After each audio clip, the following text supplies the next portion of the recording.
welcome back to the story of a guy that I swear is going to end in unimaginable bloodshed. But at this point, he is a sex pest who has fled Canada for Jamaica in order to start a new evangelical church. Many such cases. We are back with our guest for this week, Molly Lambert. Molly, welcome to the show. Back. Hello. To the show.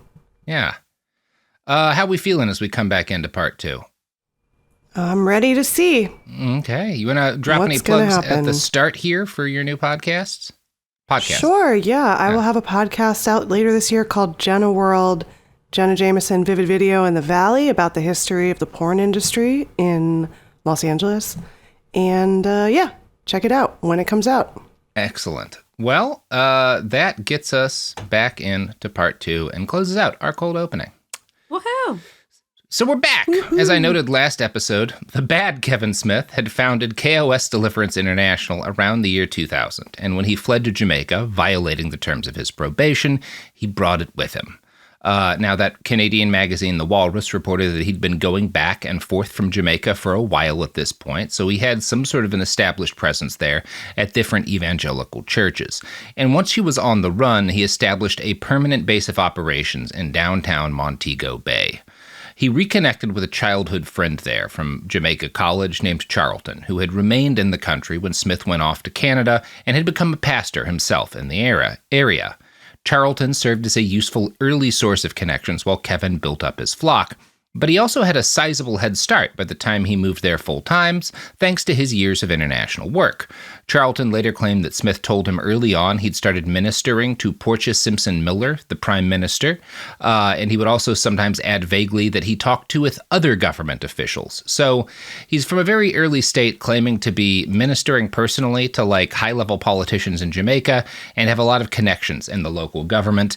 And there's some evidence this is true, including the fact that he really does not get investigated for any of his criminal history to the degree that you might expect of somebody who kind of comes into Jamaica out of Canada and immediately starts up a large and influential church. His flock grew rapidly, and in 2012, he began affiliating his church with a larger Pentecostal organization in Jamaica called Pathways International Kingdom Restoration Ministries, or PICRM? I think PICRM would be the acronym there.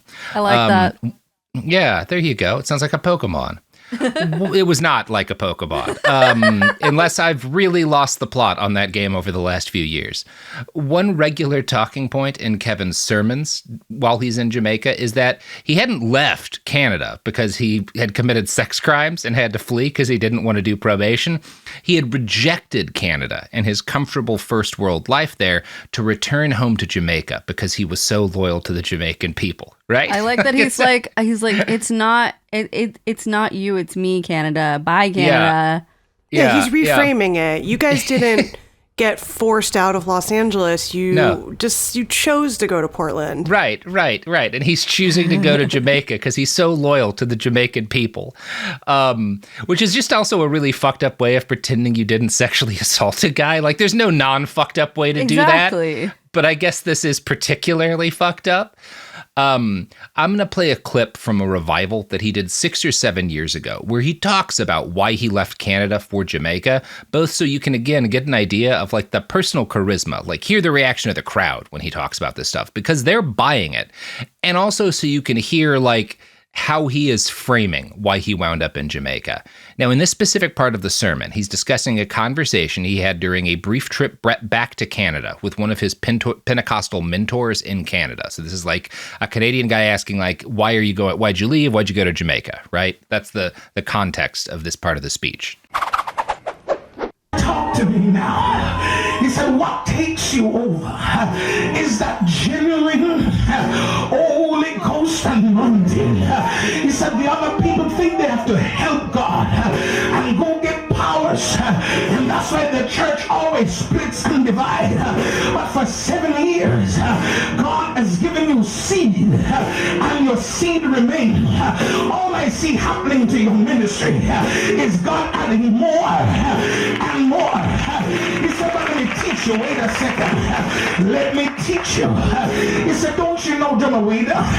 He said, don't you understand. You see, look at you. You're coming here and you're buying all this candy to take back to Jamaica. Do you know what you're doing? I said, no, tell me. He said, you are watering the seed. I said, what do you mean? He said, because you love your people. I notice you're uncomfortable being away for more than 3 days because that is the people that God gave you. The like music and like breathing combo. Very It's beautiful. off-putting. It's Very beautiful. And man, off-putting. but you got to hear like the reaction he gets. People are, that is, you can't fake a crowd No, like that. they're People into are it. down. They're into Yeah. I'm it. just gonna. I'll play Kevin's advocate for a minute here. Okay. He's just doing some preaching. Mm-hmm. You know, he's talking in a preacher style. Yeah. It's stylized. Yeah, it's the you can really like you can hear it's fascinating to me how international that like American Pentecostal preacher voice is. I used to be, down in the depths of hell, but then I got risen up by God. Yeah, like it's a but, very like he's like yeah. doing Yeah. a lot of mouth breathing, and as a podcast Yeah. producer, that's my worst nightmare. Yeah, well, I mean, Sophie, that's why you're never going to make it as an evangelical minister. I That's say this okay, all the I'm time. a fucking Unlike bishop. me, I'm a fucking bishop. God damn that's it. my back plan. Part of why I keep recommending the movie Marjo, and I know I talk about it all the time, because it's great, is because he really explains like why that voice works and how you can like kind of see it evolving. He was like one of the key figures in like making that be a thing, and it's just fascinating to watch in real time. But it's interesting how universal that is, at least among like English speaking parts of the world, right? Like even when it's kind of a different dialect of English, the same basic cadence of voice works really well. Wow, Marjo looks fascinating. Oh, it fucking rules. No, that movie rips like a son of a bitch. Like gotta you'll watch love it. it. Yeah, you'll love it. Now, of course, Wow. yeah. Sorry, just didn't really. I don't know anything about Pentecostal preachers or. Yeah. What's interesting about Marjo is he started out before the religious right was a thing, and then he kind of breaks good. Like he decides that the Pentecostal movement and its alliance with the religious right is kind of evil and a grift, and he decides to like leave and film undercover during like his last year preaching within it. So it's just a fascinating picture of the start of the movement that has really taken over American politics, right at its kind of like gestation period, Yeah, but don't you think it goes back even further all the way? Like that's just elements, sure, yeah. But like you can we love a charismatic grifter. Oh, That's yeah. like the national character. Yeah. All right, go on. Yeah. Keep telling me. Certainly, that part of it has existed for a long time. Yeah. So Amy Semple. Yeah. Of course, the unstated truth here is that Kevin left Canada when he was on probation for sexual assault, and he is a registered sex offender at the time he's giving this speech. There are allegations that his government connections helped him smooth this over. It's unclear whether Pathways knew when they accepted him into the broader umbrella organization. He was eventually disowned by the group after all the killings, but initially, the sheer amount of money he brought in seems to have kept everybody quiet. The Reverend Adenair Jones of the Church of God in Jamaica would later accuse Pathways of exactly this, of basically ignoring the obvious evidence that this guy was dangerous because there was money in him. And I'm going to quote from an article. Not to play Kevin's advocate again. But that's my role on the show, I think. No, sure. But it also sounds like I haven't heard about the throat slittings yet. So imagine, I'm coming from a place of innocence. Yeah. But Not knowing where he lands. it sounds like perhaps this child was brought into this preacher thing without sort of his consent, He was told all this stuff about himself, about being special. Yeah, about being a prophet. And maybe there are some issues with his sexuality being repressed, coming out of a culture, both a Christian culture and, growing up in Jamaica where there's just a culture of homophobia. Maybe he's just a troubled dude, Yeah, there's always a degree with all of these guys where you wonder, like, where does the complicity start, right? Because there is often a case where like someone is like a victim in this period of time, right? Well, it sounds like he's a victim of his own circumstances. Like, it's obviously it's not okay that he sexually assaulted somebody, but it does sound like he could have had a different life if he had been raised under different circumstances. It sounds like he was really groomed into this position of being a religious leader, and also in a religion where there's a lot of homophobia, and sounds like he might be queer. So I'm feeling bad for Kevin at this point. I feel like his life sucks and he's trapped in it. I feel both. Let's see. Let's see if I change my mind. I mean, he is a registered sex offender. He's a registered sex offender at this point. My empathy is non-existent. No, but I mean, I'm saying like coming out of a things may have happened to him as well. And he alleges things happened to him. He was sexually assaulted as a kid. He was abused as a kid. So like it excuses it, but there's a cycle in place, obviously, and he's certainly part of a cycle, and he's part of a cycle of like child abuse, wherein young charismatic kids are adopted charismatic into child this movement. Preacher thing also just seems like that's very exploitative. Yes, would fuck you up no matter what. There's no way to be well adjusted from that. Which is a big part of like what the documentary Marjo goes into, is like him being like, I know I'm robbing people, and I know that what I am doing is bad in perpetuating this movement. And also because of how I was raised, it's literally all I know how to do. Like it's my only marketable skill. It's a little bit consensual robbing, right? Yeah. Like if somebody wants to give you money for some nonsense, you're not stealing it from them. You're not forcing it out of them. There's other things that you could give people money for that seem worse. Sorry, I'm really playing Kevin's advocate. No, well, here's what gets me fucked up about that is I can see that logic and I can make that argument, but I can also see that logic leading you into gradually becoming a cult leader. Like it starts with the little steps. Like do you take Patreon for your podcast? I don't, but I don't have a problem with it, right? And like, but also, but if somebody wanted to pay you for like your charismatic ramblings on a microphone, sure, you don't see that as exploitative. You're like, they just want to give me money. I don't see it as inherently. Because they appreciate me.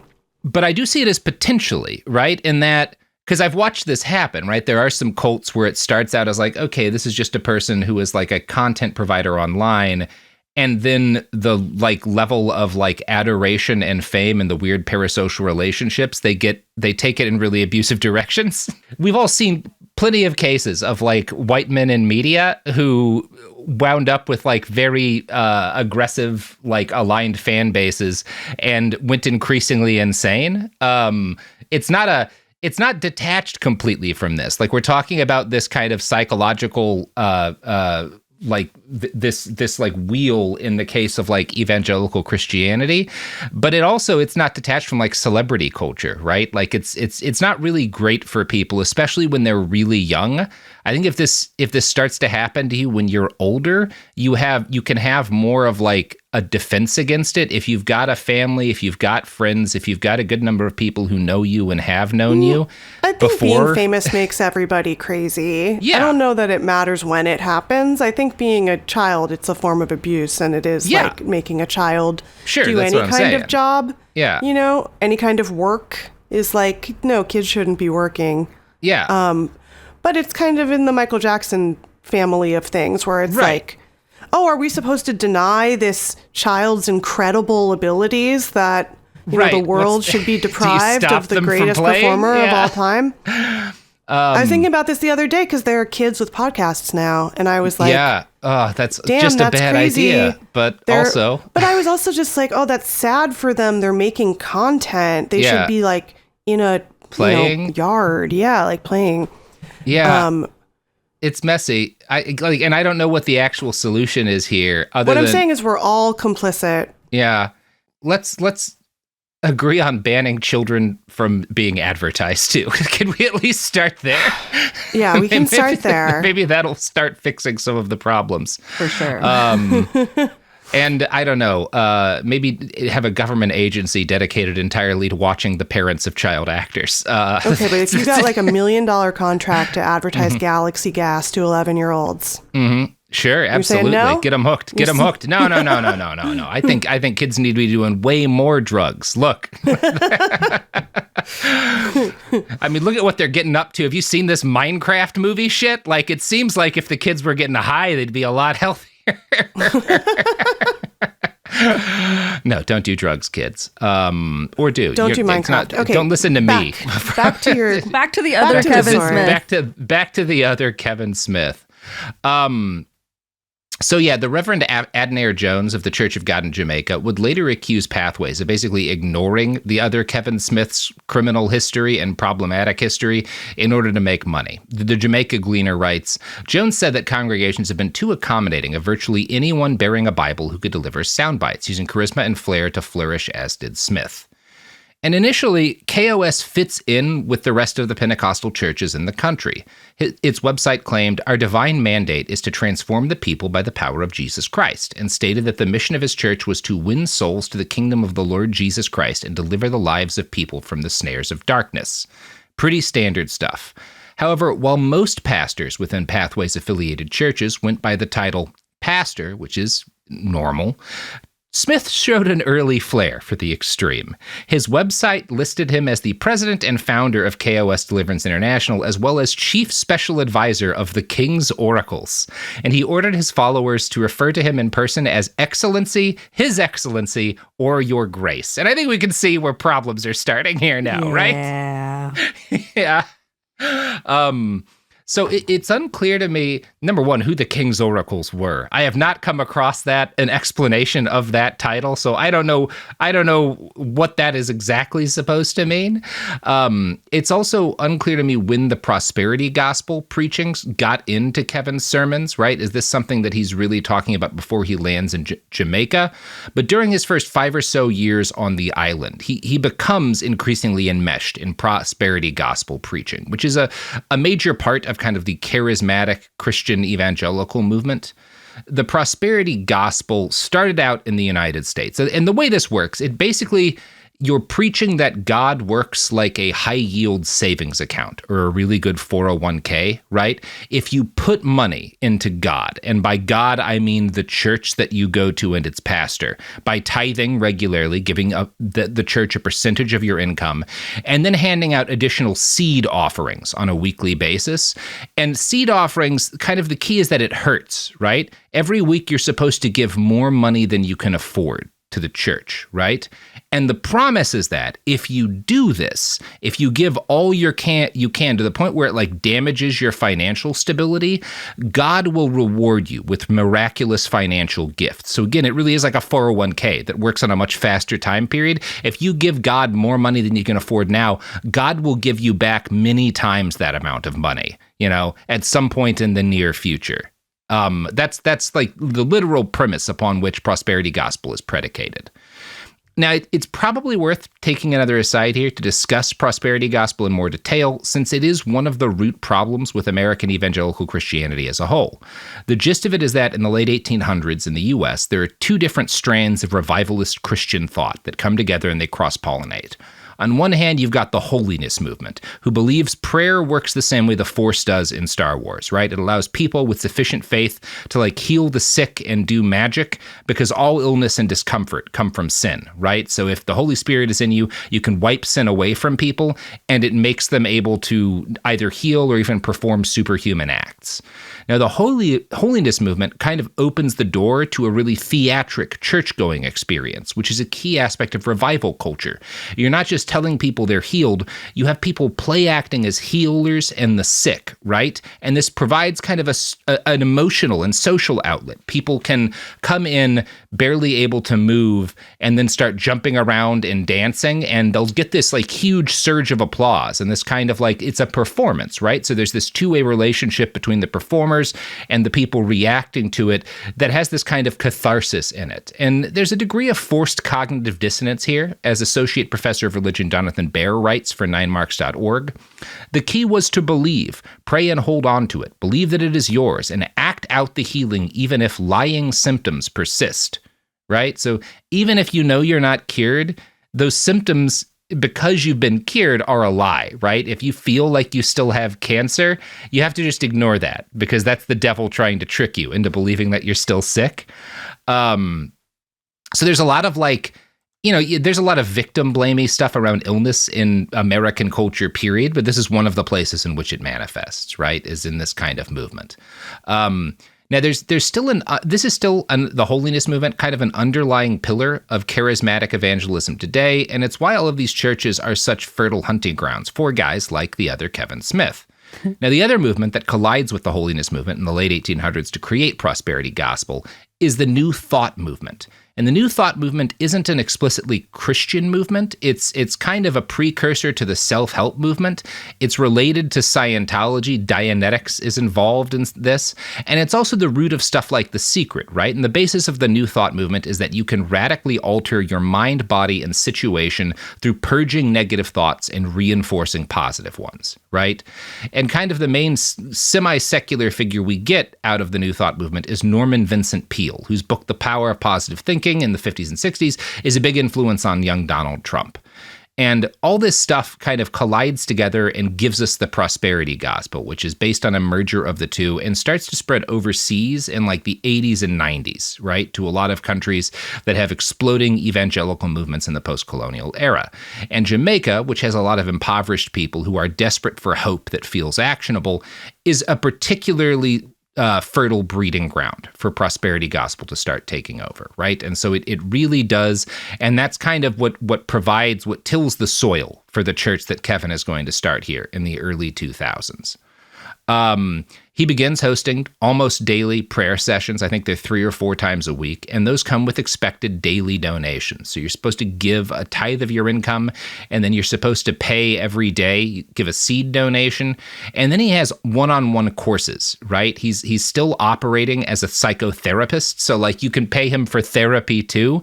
Basically, the idea is all of your money goes to Kevin and the church, right? Like every dime that you get goes here, and if you're spending money on anything else, even spending money on like food or rent, you're kind of not putting your faith in God. And that's a sin, isn't it? Like it's a very abusive way to look at the relationship between like a pastor and his church.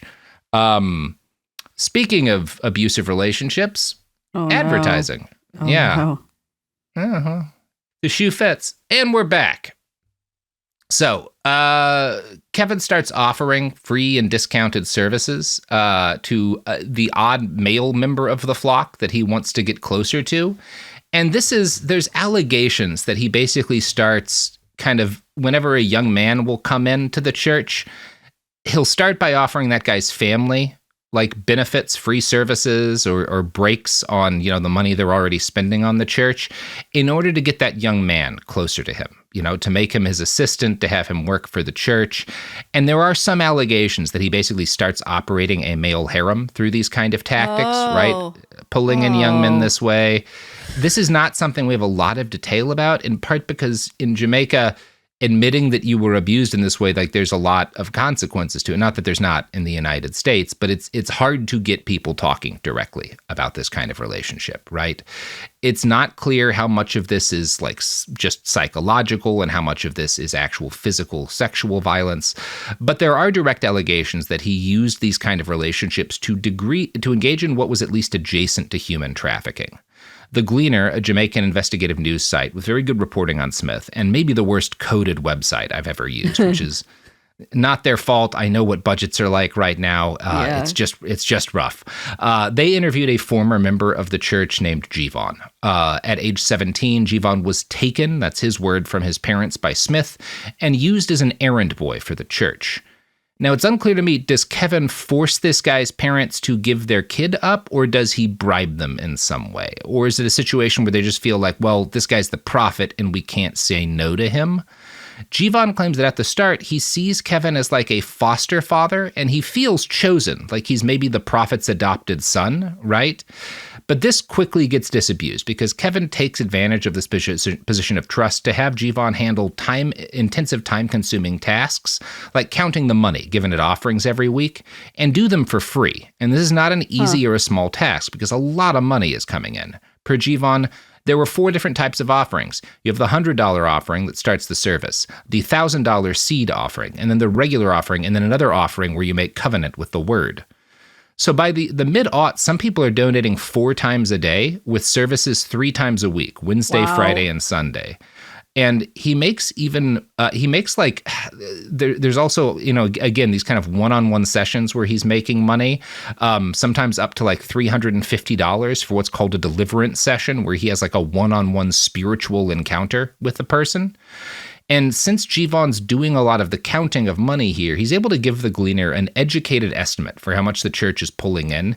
And he claims that a single night could bring in $250,000 or more, which means Kevin's church is pulling down $750,000 a week just from services.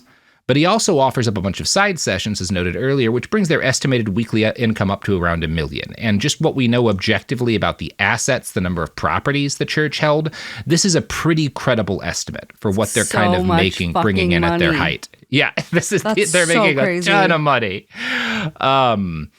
But they're also almost always, he's expanding so rapidly, he's buying so many new properties that the amount of money it costs to keep the church operational is pretty close to like the income they're bringing in on a weekly basis. So there's always this level of like stress of like, we really need to continue to squeeze our members for as much as we possibly can. Otherwise, this house of cards is going to fall apart.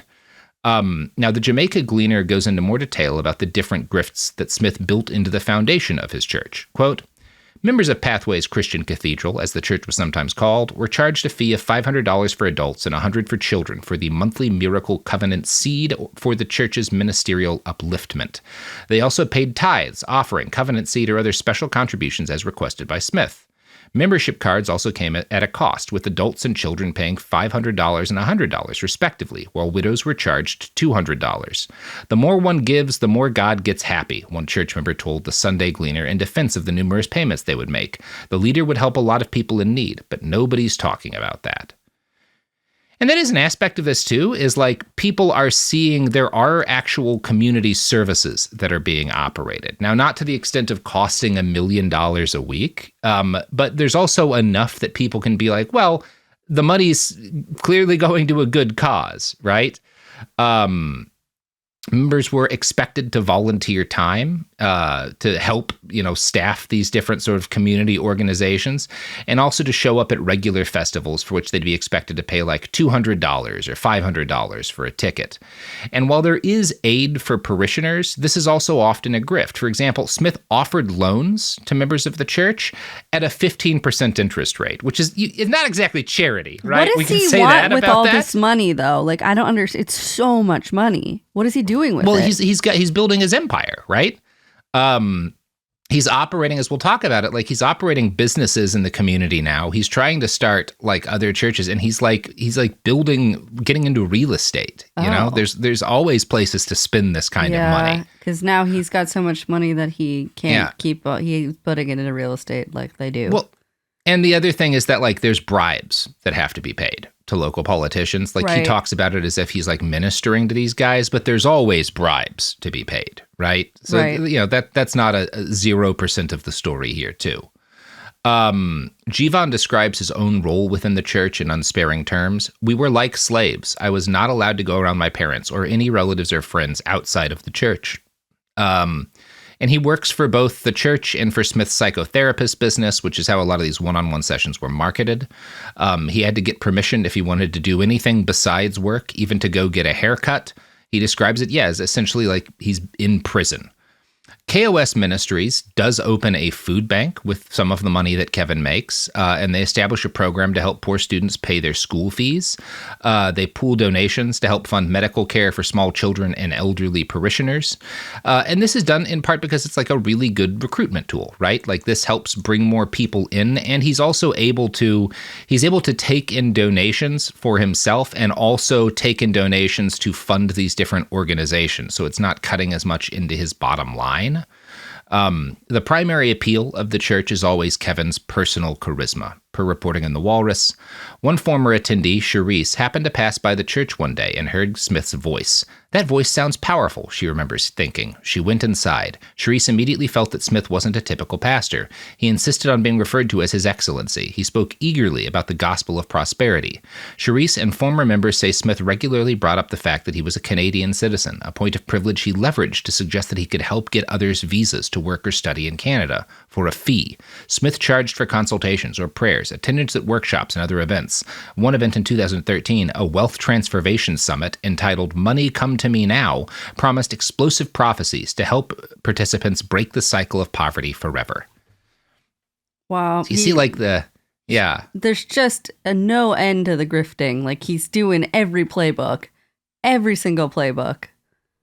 Okay, it's getting depressing now. I understand. Yeah, it's getting depressing. And there's so much of this that is, like, predicated on, well, he got out to Canada, so he must have some connections. He can get me out. Like, that just how much poverty provides the opportunity here, because there's like no easy way out of poverty, and people are desperate to believe there's hope, you know? So yeah, it's a bummer. Yeah, it's bleak as hell. Now, the good news is that Charisse has the presence of mind to evaluate the promises Smith is making based on their impact on her real life. So she's able to see, I've been given money to this guy, and I am not getting it back in any way, right? And you're not supposed to think this way. Remember, at the root of all this is that you have to ignore your lying symptoms if they tell you that handing over money to the church hasn't made anything better, right? You're not supposed to feel like you're not supposed to think that way. And Jivan eventually comes to the same conclusion as Charisse, but because he's not a normal congregant, but someone raised in the church whose whole family buys into Kevin's BS, the task of leaving is a lot harder for him. He attempts to flee for the first time in November of 2015, and this would prove to be the first of ultimately 6 attempts to flee Kevin Smith's church over the years. Per the Gleaner, each time I ran away, the church members blamed me for being disobedient, he stated, adding that the last time he ran off, Smith placed a death prophecy on his head, saying that his head would return on a platter. Once you try to leave, they instill fear within you. Jivan said many people refused to leave Pathways International out of fear for their lives, and in fact, they believed he was a prophet. And Kevin kind of cultivates this reputation for prophecy in the same way any other grifter of this kind does. He makes these constant big predictions about, like, there's war and natural disaster are coming, right? But he doesn't say where. And, like, if you say there's going to be a war that breaks out soon or a natural disaster, you'll always be right, you know? Sure. Like, yeah. I predict that in the next 6 months, a major natural disaster will strike the United States. I'll guarantee you that prophecy is correct, because you can say that at any point in time, and it will be true in the United States or most other countries, right? Like, that's just the way the world is, you know? The most compelling prophecies that he would lay out, though, related to individual members of the church. Jivan recalled one that stuck in his mind when Kevin told a female congregant about a vision he'd had of her future. He prophesied, saying that he saw her son in a pool of blood with the name Baby Killer, and about a week later, the same incident happened and was on the pages of the Western Mirror. And I don't know this specific case, but it's one of those things, especially if you get to know, you know, your flock, if you have members of your church who have, like, family members in gangs, it's not such a big prediction to be like, one of you is going to lose a loved one soon, right? Because, like, you know, that's just how it happens when people are involved in gangs. So it may just have been a situation like that. But this causes the fact that he seems to have this ability and that people believe it, it makes people afraid of Smith, right? You don't want him to prophesy negatively about you and your family because you believe that this can have an impact on you. And it's also hard to leave if you're someone like Jivan who started to question, you know, the actual power of this guy, because everyone you know and love is still in the church, right? And so you can be cut off from your whole support network by leaving. It's a fairly normal cult thing. And this is why Jivan keeps coming back time and time again. He's going to leave like 5 times before it finally sticks. And things only change when he falls in love with a member of the congregation and tries to start a relationship with them. This enrages Smith because, again, Jivan hadn't asked for permission. And Smith, along with a number of other very young men, kind of wants to keep this kid chaste and close to him. Jivan claims the prophet told him, "If you think I'm going to marry you and her, you make a big mistake." right? As in perform the marriage, right? Like, I have the ability to determine who in this church can get married, and I'm not going to prove that. And you get the feeling it's kind of out of like a sense of jealousy on his part, that he really doesn't want this kid escaping his orbit in any way. But that is what gets Jevon out, right? So crazy. And, I mean, it's a pretty normal deal. Jevon ultimately leaves and stays gone, which may have saved his life, given what comes next. But in the immediate term, it causes him tremendous pain, because Smith does command family members to cut off their loved ones. And this is not just a thing Jevon has reported. The Jamaica Gleamer reports, a young woman said she was kicked out of the church after 2 years as a member because of fornication. They don't speak to me. I have 2 uncles, an aunt-in-law, and 3 cousins still there. And it's he's doing the Scientology. He's doing the every cult, right? You know, yeah. He's doing the Scientology. He's doing a Scientology. Yeah.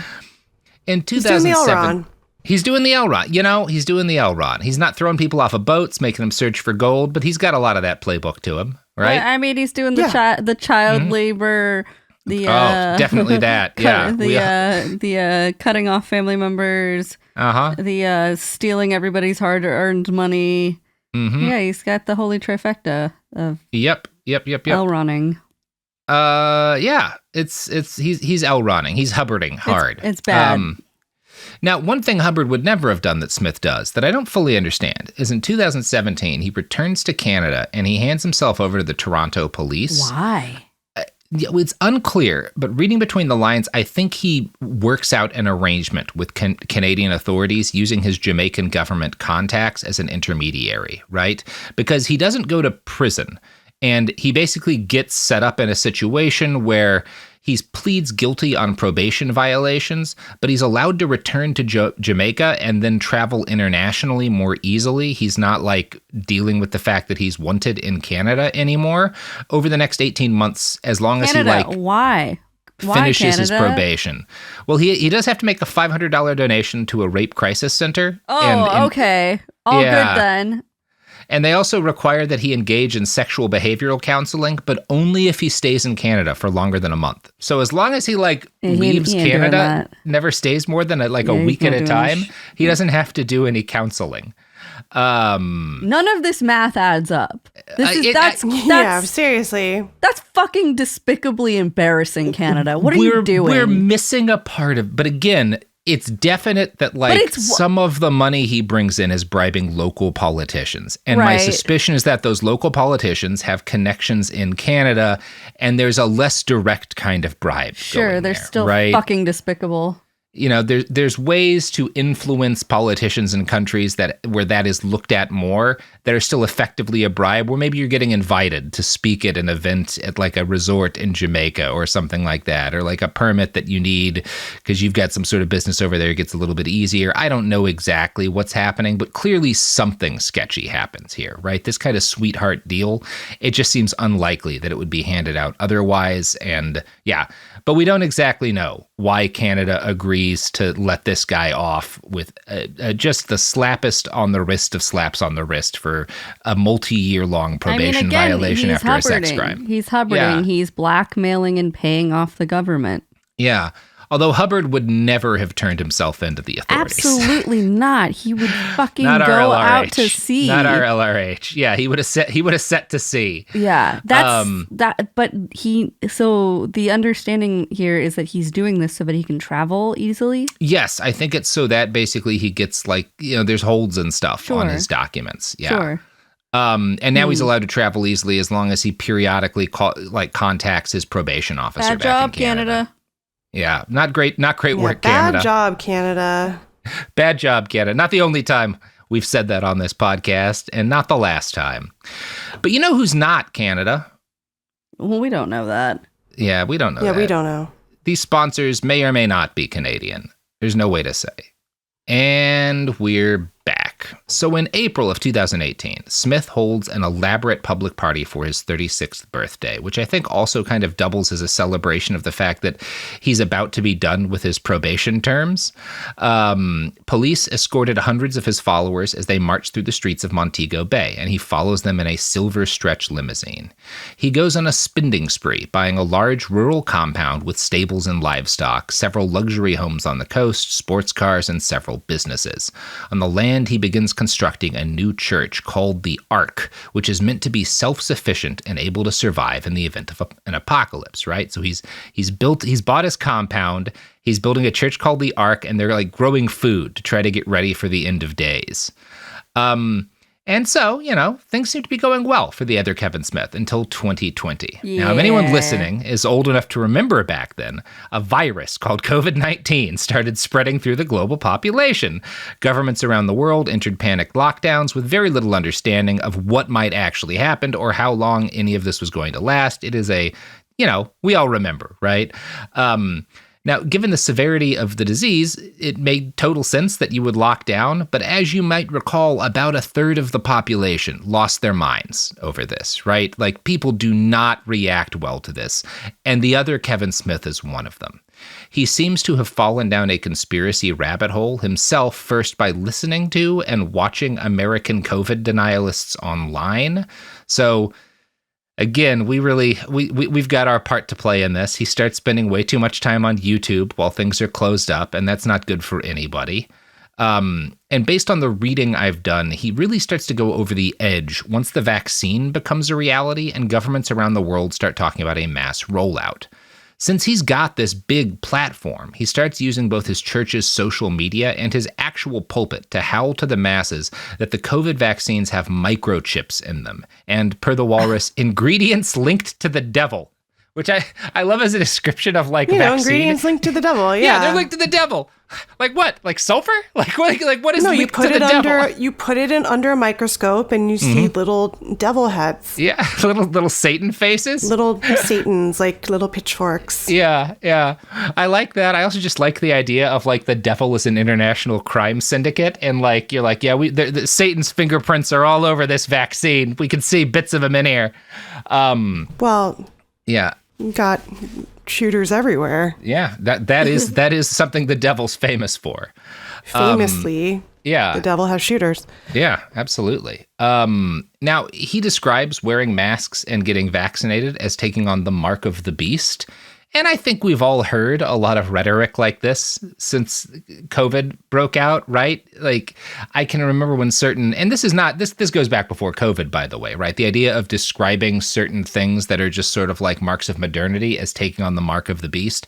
I remember back in the 90s when there were certain conspiratorial Christian pastors warning people that, like, barcodes on products, which were new at the time, were the mark of the beast. Like, barcodes are going to allow the government to track everything that you do, This is the devil coming to, like, take this country down. Now, I will say a barcode makes more eschatological sense than a vaccine as a mark of the beast, because the book of Revelations does describe followers of the Antichrist as having a mark, and that, quote, no one can buy or sell unless he has the mark, that is, the name of the beast or the number of its name. Yeah, of course. Yeah. No one's really stopped from buying and selling goods based on vaccination status, right? That doesn't actually happen, but that's immaterial to guys like Smith, right? The fact that, but this doesn't, like, fuck, man, and anti-vax people are running the United States now. Like, maybe this is not the mark of the beast in any way. That doesn't really, like, factor into these people's thinking. As it is, the fact that the beast,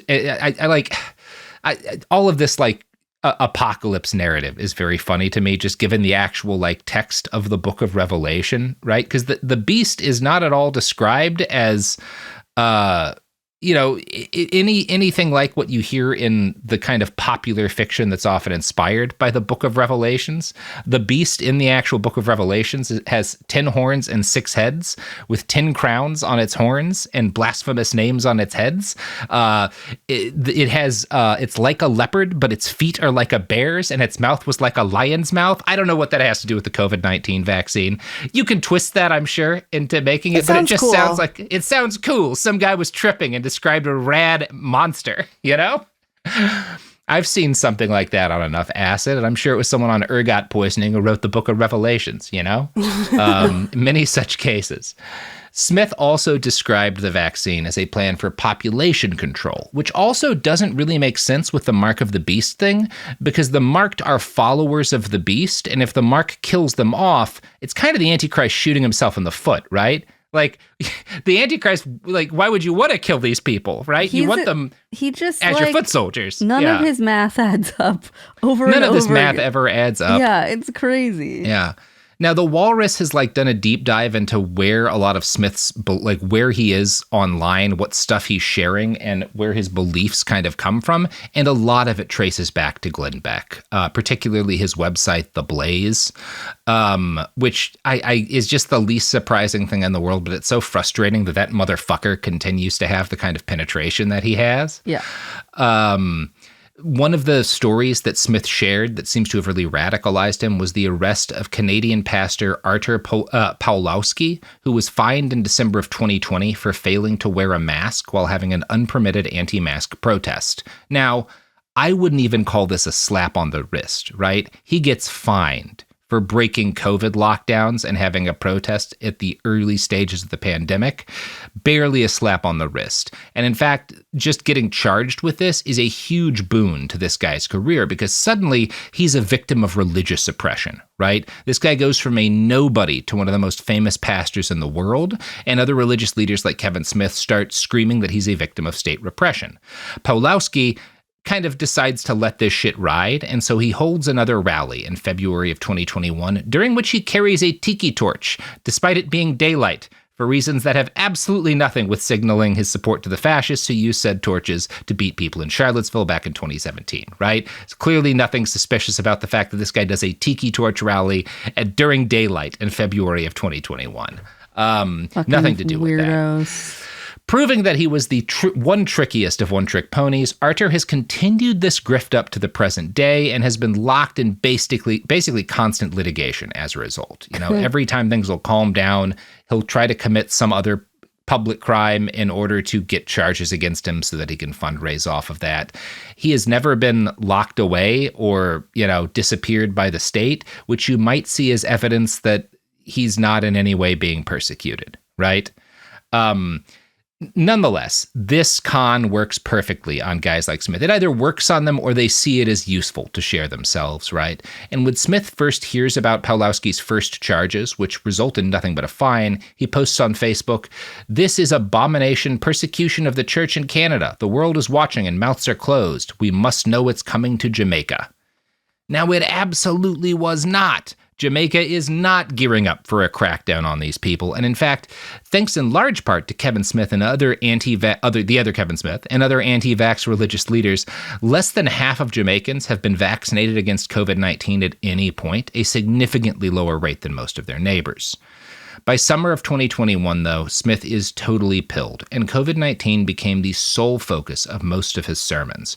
From an article in the Jamaica Gleaner, in one of the entries declaring his mission, Smith, who appeared to be obsessed with titles, declared himself His Excellency Dr. Kevin O. Smith, Crown Bishop and End-Time Nabi of Him Conqueror Lion of the Tribe of Judah, King of Kings and Lord of Lords, Jesus Christos, the one and true living God, Yahweh 999, which is the opposite of 666. Yeah, and also hard to fit on a business card. Molly, you should totally take that title. Yeah.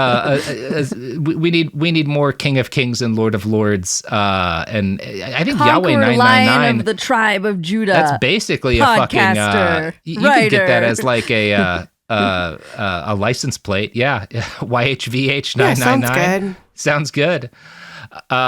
He makes posts like forced vaccination in law is rape. A man forcing something into another man is buggery. A man forcing himself into a woman is rape. No prime minister can change common law and common sense. We don't need to go into all of the different things that are wrong about that. That's the kind of rhetoric that he's putting out at this period of time. Doesn't add up. No, none of it adds up. In a post responding to a recent statement by Prime Minister Andrew Holness, in which he stated that unvaccinated Jamaicans should not expect the government to prioritize them for bed spaces, Smith prophesied, "We will be pushed out of the hospital and supermarket and the airports and the businesses." Again, this doesn't happen. He began preaching that the police and the military would soon corral Jamaican citizens into camps and force them to take fatal vaccines. Anyone who yielded to the state and took the vaccine would be killed by God, not necessarily literally, but a kind of spiritual death. Meanwhile, Smith promised, if you give up your life for Christ Jesus, you will save it. So he starts to insist that by October 22nd of 2021, the Jamaican government will use fictitious legislation to make the COVID vaccine mandatory. The end game will be to try and deceive us or force us into quarantine concentration camps. Prepare to stand your ground. I'm just how are we going to get to the throat cutting? I mean, you can see it starting to happen here. I mean, you can, yeah. I think I heard forced march to concentration camp. Right. I was like, womp, womp. Yeah, Here we go. womp, womp. Here we go. Right. Like the government is coming for us on the specific date. We need to be ready. Right. Yeah. That's going to set up a confrontation. The Jim Jones situation to come? Yes, exactly. Okay. He predicts a series of natural disasters around the globe that will coincide with this, which is all pretty standard end time stuff, but it's married to a marked and visible degradation in Smith's mental health state. Quote, Smith's behavior in person became noticeably stranger over time. He became more adamant that his congregants donate as much money as possible, telling them that if those who had money resisted giving, the member would crash and die, and that Smith would send his wrath out to the member's family. So he's like, if you don't give me everything now so that I can get ready for this, I will make sure God kills your relatives in a car crash. 10 days before his predicted date for Jamaica making the vaccine mandatory, Smith told his followers that anyone who gets vaxxed now would be excommunicated from the church. He posted a video to Facebook 2 days later, insisting, my job is the apocalypse, and that an unveiling is coming soon. His followers were shortly thereafter ordered to prepare their photo IDs and church membership cards and gather at the Ark on October 16th. Never a good idea. Never a good idea. I'm really starting to wish this was about the mall rats, Kevin Smith. The mall rats, yes. If only it was the mall rats, Kevin Smith. It's like, and it culminates in like he made Jersey Girl, and it was bad for everyone's careers. Yeah, I just go on like a 15-minute rant about Jersey Girls and Tusk. Yeah, alas. Yeah, they're like the view askew prophecy is coming. No, very different. And for an idea of how Smith's sermons leading up to October 16th, this day of prophecy, sounded, I'm going to have Sophie play another clip. I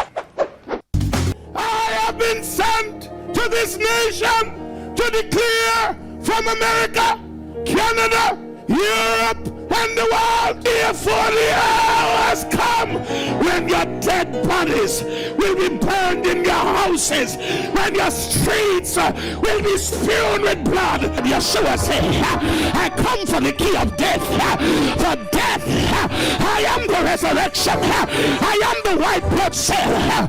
It is a sight. Ugh. Yeah. Sorry. Yeah, Okay. so he's, really amping people up. You're not getting people into a logical state of mind. He's committed to the grift. Yeah. To the bit. Yeah. Yeah, and it's unclear to me how much of this is he has really started to spiral and his mental health has declined as a result of getting caught in this conspiratorial media Also, loop. like, look, who was doing well mentally No one's doing in great. 2020 to 2022?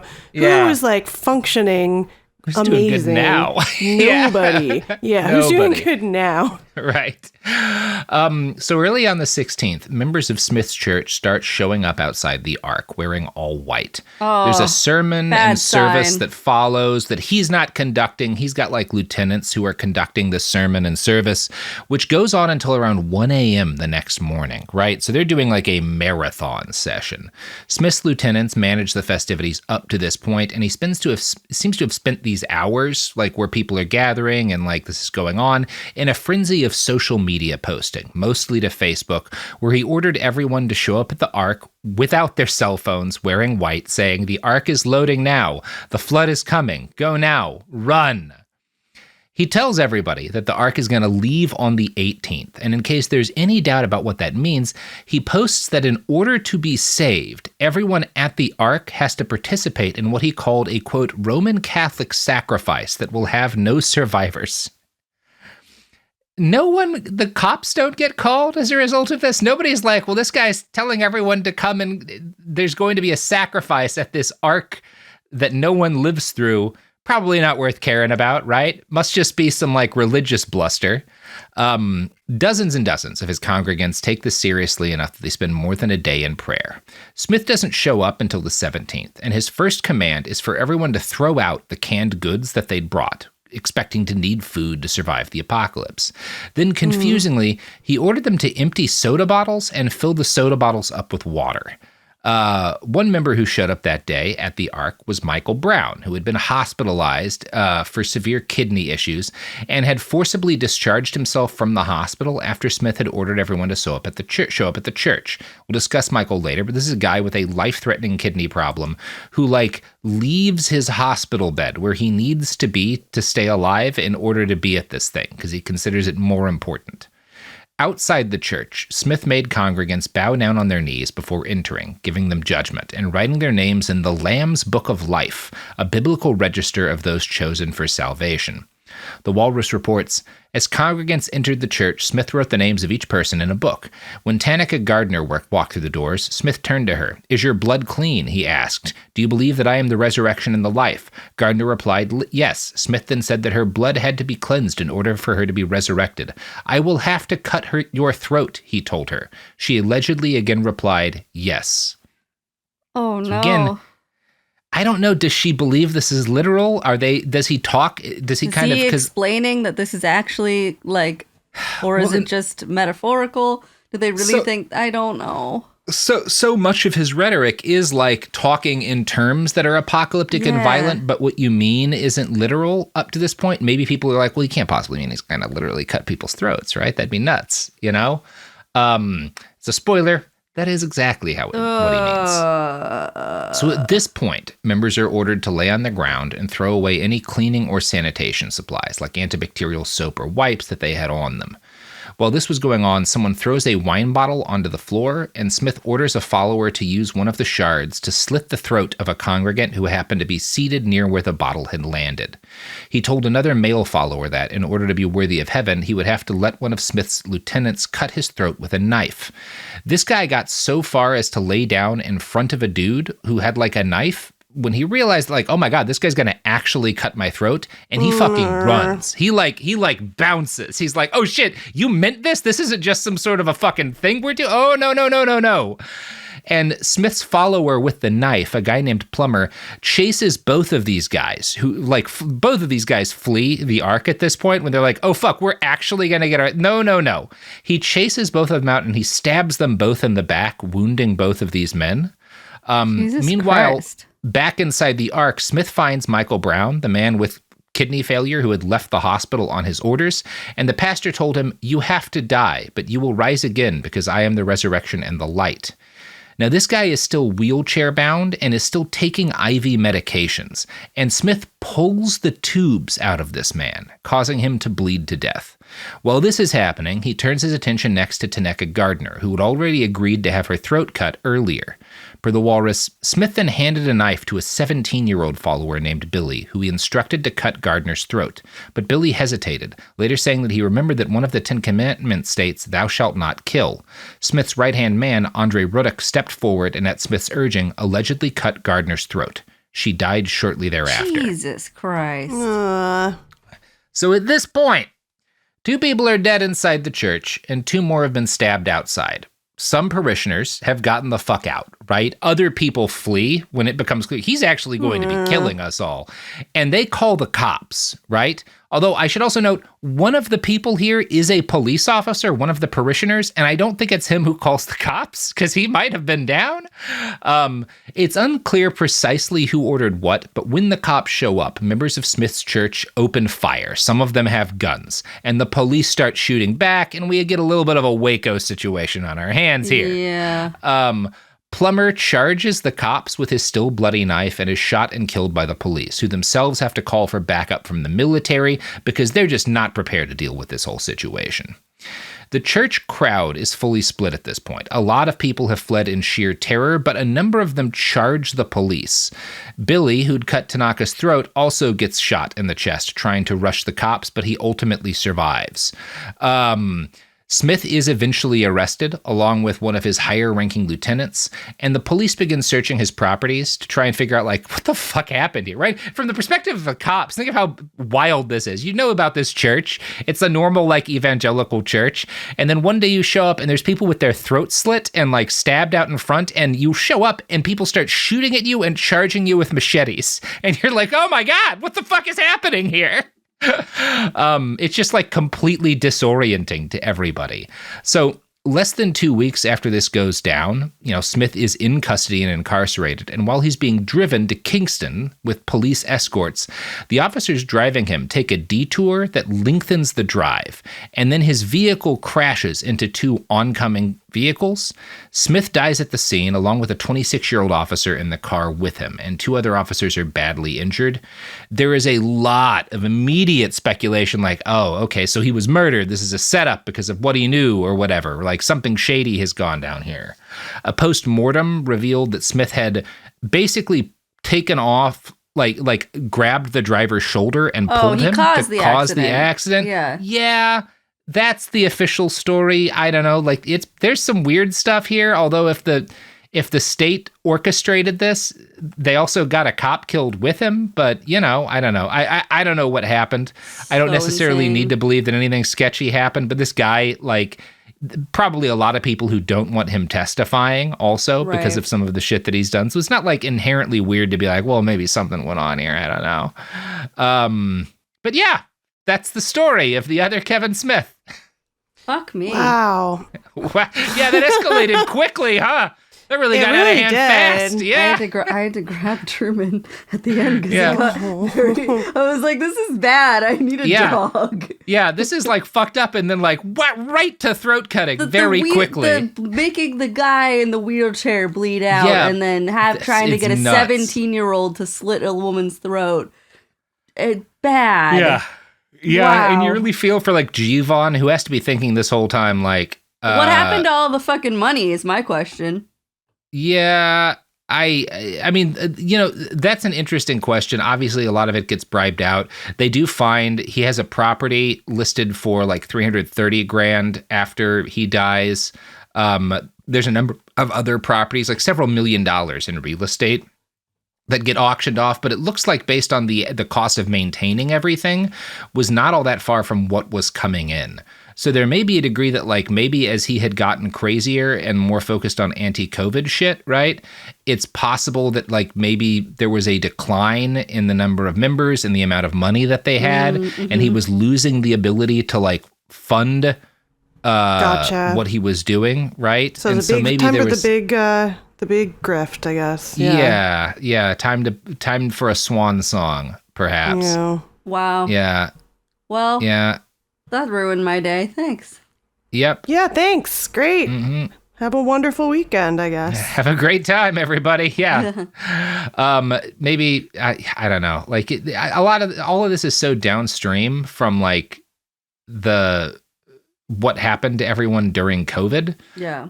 Or a lot of people during COVID, like the fact that like the lockdowns really supercharged the spread of a lot of propaganda that really damaged a lot of people's like, cause you see like this guy is a significantly different logical actor in a lot of ways after that happens, I don't know. It's bleak. Yeah. Yep. All right. Molly, what's the name of your book one more time for our listeners? Double Accent Pop. Amazing. Yeah. And check it out. You can get it at commercialtype.com and some bookstores. Sweet. Excellent. Listen to Away Days podcast wherever you get your podcasts, hosted by Jake Hanrahan, and touch grass after listening to this one. Yeah, we're gonna go touch so much grass. Or pet a dog if they want you to. Yeah, pet a dog if they want you to. Touch some grass if you think the grass wants you to. Yeah. And check out Molly's new podcast. Yeah. When is it? When is the podcast coming? Mm-hmm. Coming out this fall. Hell yeah! Stay tuned. Super exciting. All right, guys. All right, everybody. Bye. Bye.